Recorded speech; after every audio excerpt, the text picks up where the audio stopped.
Well, since the US President Barack Obama announced an increase in the American military presence in northern Australia, there's been plenty of debate about the strategic implications for this nation. The deployment begins next year and will eventually see 2,500 Marines on rotation through the top end. So, what does this all mean for northern Australia, in particular Darwin? Sarah Everingham reports.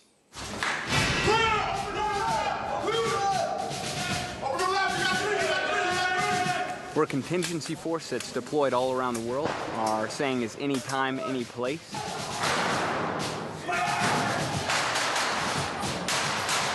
We're sort of like an overseas SWAT team, and you do close quarters ballistics and tactics based in small areas that require split-second tactical decisions. Today, these US Marines are showing Australians what they do best. Put your hands behind your back! Hands behind your back! This specialised counter-terrorism team based in Japan is practising the quick recapture of a building while taking fire from inside. We practice these particular tactics in the event that there's a kind of a building or a compound that we would have to recapture. Our motto is deter, detect and defend against any kind of a terrorist or security threat. In this scenario, the Australians are playing the role of terrorists attacking an American embassy. Our subject matter expertise is in patrolling, field patrolling, heading out into the bush, land for protracted periods of time, and patrolling, looking for the enemy, all that kind of stuff. The Marines that we've got coming over with us, they're the sort of counter-terrorism urban experts. So there's at least one major skill there that we're going to really pick up our level, and we can also impart some knowledge in terms of patrolling with the Americans.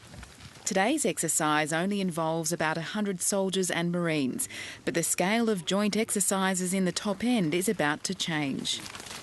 It's not going to be immediate, but it will probably be within the next 12 months that you'll start seeing some new infrastructure in place and more people coming through. And so that should be good for the Darwin economy as well. You work together so well, it's often said you can't tell where our guys end and you guys begin. Last month, US President Barack Obama dropped into Darwin just after announcing an expansion of the US military presence in northern Australia. From mid-next year, a starting number of 250 US Marines will rotate through the top end. And there'll be more joint exercises in the region. The President also paid tribute to Americans who've served here in the past and to those who died during the bombing of Darwin. In a sense, it was here, in Darwin, where our alliance was born, during Australia's Pearl Harbor. In the air, Darwin's only defence lay with 10 Kitty Hawk fighters of the United States 33rd Pursuit Squadron. During the first wave of Japanese planes that attacked Darwin on the 19th of February 1942, 10 US Kitty Hawks and their American crews were the only available air defence. A lone Kitty Hawk remained in the air during the raid, shooting down 2 Japanese aircraft. The Marines have had a significant history here in Darwin. Obviously, this was a large staging point for the Pacific Campaign during the Second World War, so it'll be interesting to kind of trace our lineage back to that time.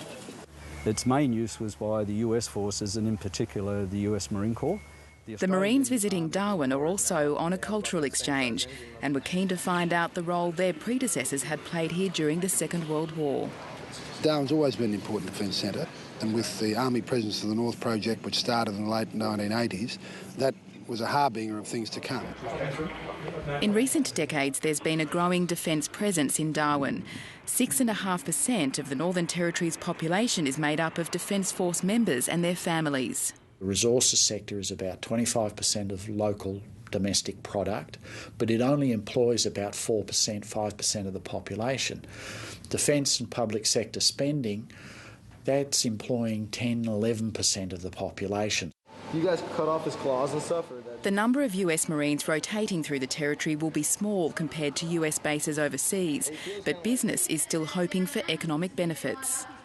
If the personnel are given some time to unwind before they reposition themselves somewhere else, they spend money, they go to the pubs, they go to the clubs, they go on tours, they buy souvenirs. Oh, well, there are always two sides to it, aren't there? Sociologist and former soldier Ben Wadham says while the defence build-up can bring economic benefits, it is not always straightforward.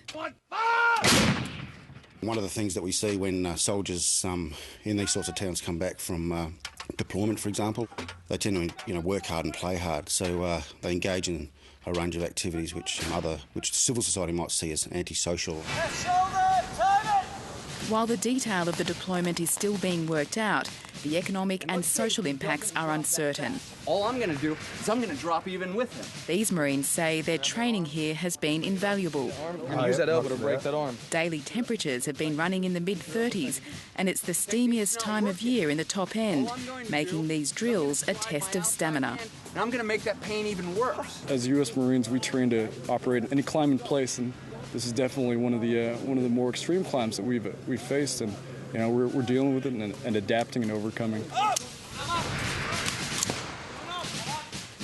A report from Sarah Everingham in Darwin.